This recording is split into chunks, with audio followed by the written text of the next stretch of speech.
Sego sewa gwego, Brittany Jungiat, Steno Pratt de Waxanazre, Contege ni de Wagano, Ganyoke Ha Ganiwako Punchoda. My name is Brittany Pratt. I'm from Tyendinaga Mohawk territory and from the Mohawk Nation. Thanks so much for being here and joining me.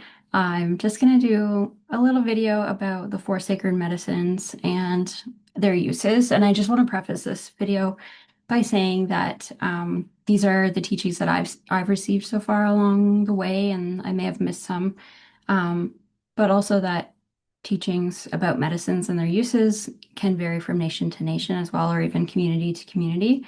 So if your teachings are different, I would love to hear um, what you use the medicines for and how you use them as well.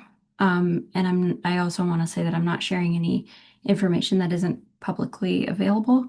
Um, just because I think it is very important to be respectful of our ceremonies and respectful of our medicines and how they're used and how the knowledge about them is shared. So just wanted to mention those things as we move forward.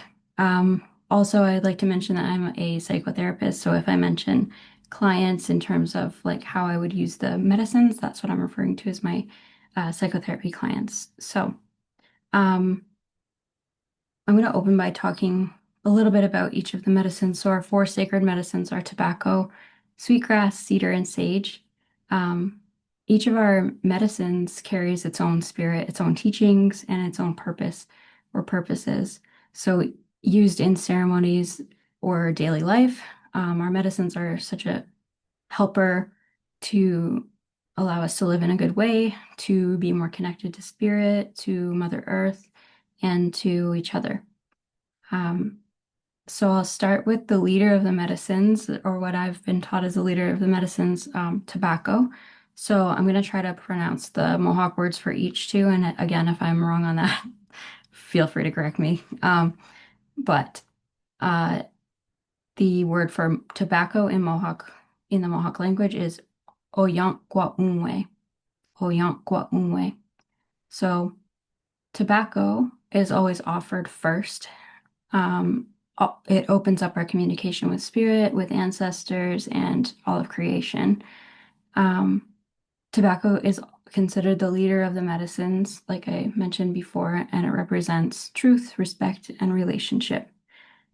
We often offer tobacco before ceremonies, teachings, and or asking for guidance from helpers and elders. So we may make a tobacco tie, so tying up a small bunch of tobacco in a cotton cloth, tying that up and offering it with our left hand to an elder or helper that we're asking for guidance from.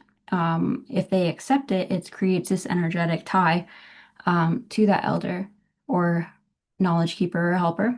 And we are now in relationship with that person, and that person is agreeing to offer teachings and guidance to us.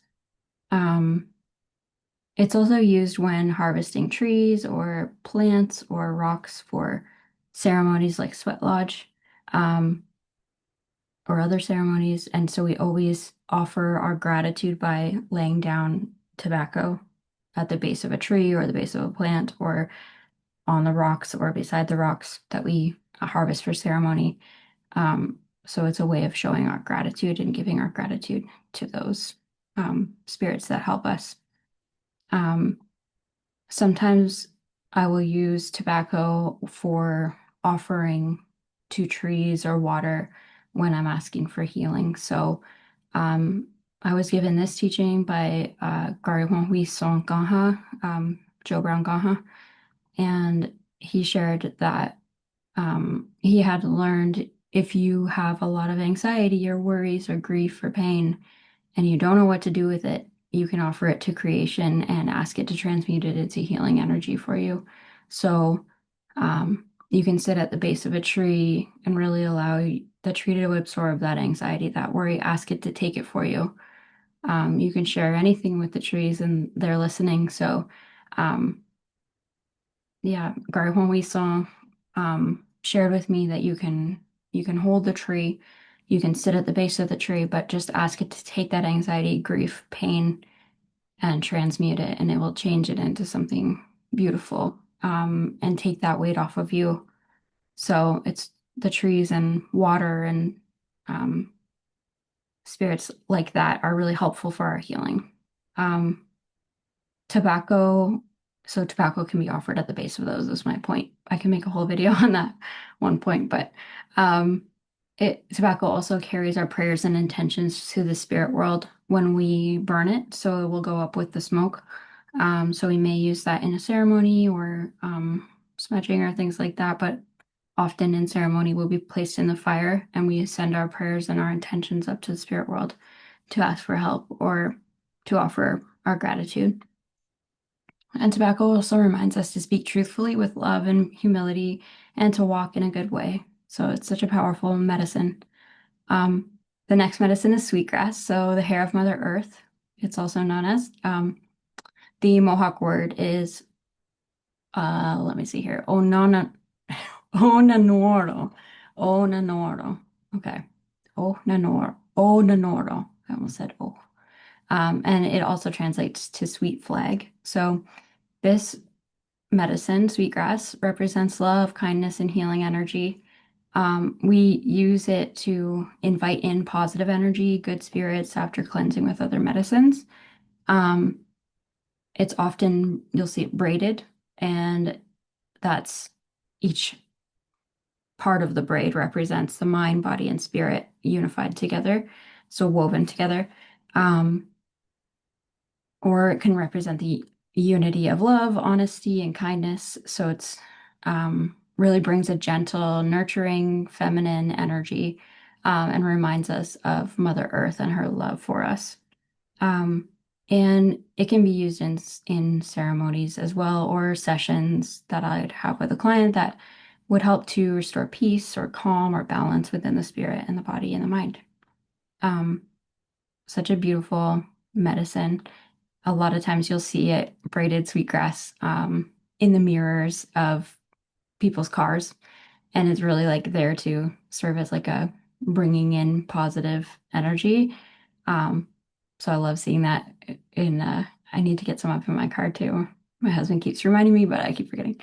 Um, our next medicine is cedar, so known as kind of the protector or healer type of medicine. The Mohawk word is a lot longer. One second. Okay. Ona dagwadonsara. Ona dagwadonsara. So again, let me know if I did okay on that one. Um, but it is known as a strong cleanser and protector. So used for cleansing, grounding, and creating sacred boundaries. So we often will line the ground with cedar at the base of a lodge, sweat lodge. If you're out doing a ceremony on the land, like a fasting ceremony or something along those lines, you may use create a boundary of cedar around you to protect you. You can also use it as protection in your home to put up in your doorways, like hanging in your door. And this is white cedar, so it's kind of like the softer, flatter um, cedar tree, and it is like shiny on one side and matte on the other side. And so making sure you're using the white cedar and not the red cedar for baths or for tea specifically. I think you can probably use red cedar for baths, but for teas, it might upset your stomach. So I don't know a lot about the red cedar, but just I've been cautioned to not drink that as a tea because it would be hard on your stomach. Um, but white cedar is often used to purify spaces and energy. So you would boil your cedar leaves, trees, um, in hot water, keep the top open so that it kind of the steam can purify your house too and the energy of your home. And it makes your home smell really nice. And then you can use that boiled water when it turns a bit red or brownish color. You can put that in with your bath. You can drink it as a tea. You can do like a foot soak, things like that to clear or purify your energy.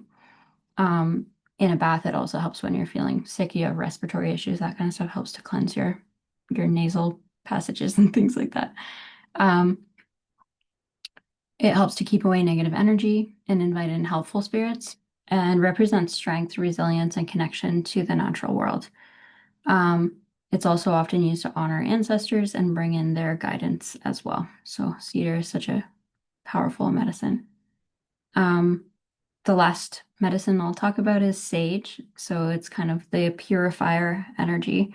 Um, the Mohawk word for sage that I found online, so I'm hoping it's right, is Hyaksaraguegon. Hyaksaraguegon. So again, if I'm wrong, please help. Um, so this is used for smudging and cleansing people and their energy, spaces, or ceremonial items. Um, I use sage a lot for smudging um, with clients and things like that because it helps to remove negative or stagnant energy, worry, emotional heaviness, and it helps prepare your mind, heart, and spirit for prayer, reflection, or ceremony. So often used at the beginning of a session or beginning of a ceremony, sometimes with clients for grounding and releasing energy that is not serving them. Um, Also represents clarity, wisdom, and humility. And it brings us back to our natural state of peace and balance. So many of us don't really get to experience that natural state of peace and balance very often. Just with the pace of today's society and how fast things move and how there's so much stress. And so this kind of helps to cleanse that stressful energy and set us back to our ideal baseline of peace and balance. So I hope you enjoyed this teaching. It's again just things that I've learned along the way. There's many, many more uses for all of these medicines, I'm sure, and I'm not the expert on the topic, but I wanted to share what I do know because I think that's important to share our teachings that we've received if we were lucky enough to receive them. Um, and it's not, sharing too much about ceremony and things like that. I think it's important to share that knowledge in the way that we can so that it continues on and that we can continue to use it. So, um, yeah, I'll go off for listening. And again, if you have any corrections or comments for me, I would welcome that. Yeah, have a great day.